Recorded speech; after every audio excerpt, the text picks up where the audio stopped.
The first thing you notice isn't the ceiling. It's the silence.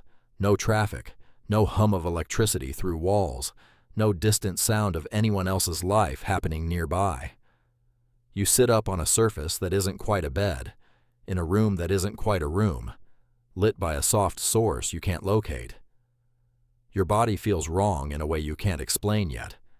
Lighter, slower to respond, like you've been asleep for longer than sleep is supposed to last. Because you have. The date etched into a panel on the wall in front of you doesn't make sense at first. Then it does. This is not tomorrow. This is not next year. It is 1,000 years from the last morning you remember, and nobody is coming to explain it to you. The first hour. Panic is the most natural response and the most useless one. You force yourself through the only checklist that matters right now: air, water, immediate danger. The air tastes clean, almost too clean, filtered in a way nothing in your old world ever was. There's a vessel of liquid beside you that could be water, or could be something else entirely, and you don't touch it yet. You listen instead. Somewhere beyond the walls, there's a low mechanical rhythm, steady and unbothered. The sound of something that has been running for a very long time without anyone checking on it. You realize, sitting there, that the biggest threat right now isn't a creature or a person. It's you. Moving too fast, touching the wrong surface, drinking the wrong liquid, walking through a door that was never meant to open for you. 1,000 years is long enough for an entire civilization to rise and vanish. You have no idea yet which side of that timeline you've landed on. The first day. The room opens on its own once you stand near what you assume is a door, and beyond it is a corridor that answers a question you didn't know you were asking. Humans, or something descended from them, still exist here. The architecture tells you that much. Rounded surfaces, no visible seams, materials that don't look mined or manufactured so much as grown. Whatever built this world understood engineering you don't recognize, and that gap in knowledge is now the single most dangerous thing about your situation. You move carefully, staying near walls, avoiding open ground the way you would in any unfamiliar territory in any century.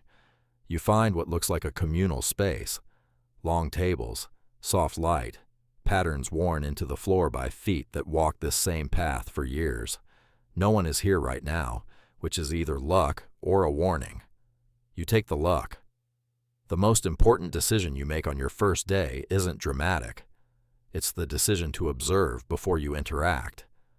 You watch how the lighting responds to movement, learning that it brightens where you walk and dims where you don't, meaning every step you take here is already being noticed by something, even if no person has seen you yet. You learn the rhythm of the mechanical hum, quieter at certain intervals, meaning some kind of day-night cycle still governs this place, even if the sky outside is nothing like the one you remember. By the time real exhaustion catches up with you, you understand one hard truth. You are not going to talk your way through this the way you might have once talked your way through a bad situation in your old life. Confidence without information gets people killed in every century. Information first, confidence after. The first week. You find people on the third day, and it changes everything, though not in the way you expect. They don't run, they don't attack. They study you the way you'd study something you'd only read about, carefully, at a distance, with an expression that isn't fear so much as disbelief. It takes 4 more days of careful, patient contact before real communication becomes possible, built from gesture, repetition, and a language that has drifted so far from anything you know that only the oldest root sounds still overlap. What you learn in that first week reshapes everything you assumed the moment you woke up. There was no single catastrophe, no war, no collapse, no single line separating your world from theirs. There was simply 1,000 years of ordinary change, stacked on itself the way it always does, until the distance became unrecognizable. Cities you knew are described to you through translated fragments, some remembered as legend, some not remembered at all. It's not that your world ended. It's that your world became someone else's ancient history, the way every era eventually does to the one before it. You learn that survival here isn't about combat or evasion the way it might be in a hostile wilderness. It's about relevance.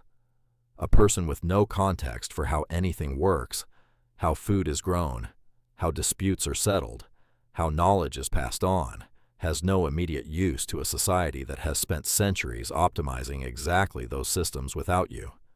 Your first real task isn't finding shelter. It's finding a reason for these people to keep investing time in you, instead of simply letting you fade into the background of their world. The first month, you find that reason by accident, the way most real turning points happen. You know things they've forgotten. Not advanced things, but foundational ones.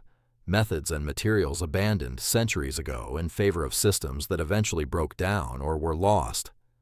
A way of preserving food without their machinery.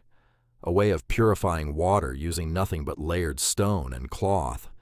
Small things, old things. Things that matter enormously the 1 week their systems fail, and no one under 400 years old remembers the alternative. That's the moment you stop being an anomaly and start being useful. And usefulness, in any era, on any timeline, is the only currency that has never gone out of style.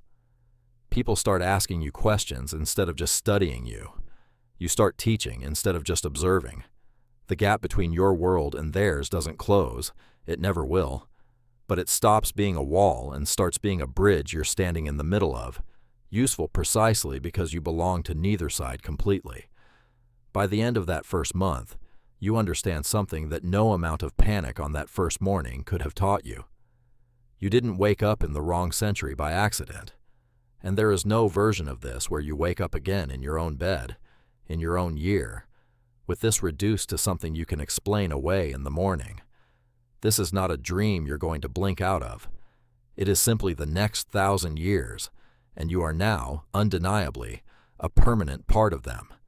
Not as a visitor waiting to go home, but as someone who has already started building a life inside a world that was never supposed to include you, and somehow now does. You still think, some nights, about the last morning you remember from your old life, the ordinary weight of it, the certainty that tomorrow would look almost exactly like today. That certainty is gone, and it isn't coming back, and the strange part is how quickly that stops feeling like a loss and starts feeling like the only honest way to live. Every era, including the one you left behind, was always temporary for the people living through it. You've simply become one of the rare few who got to feel that truth directly, instead of trusting it as something that only happened to people in history books. There is no waking up from this. There is only what you build next, in whatever time you've been given to build it.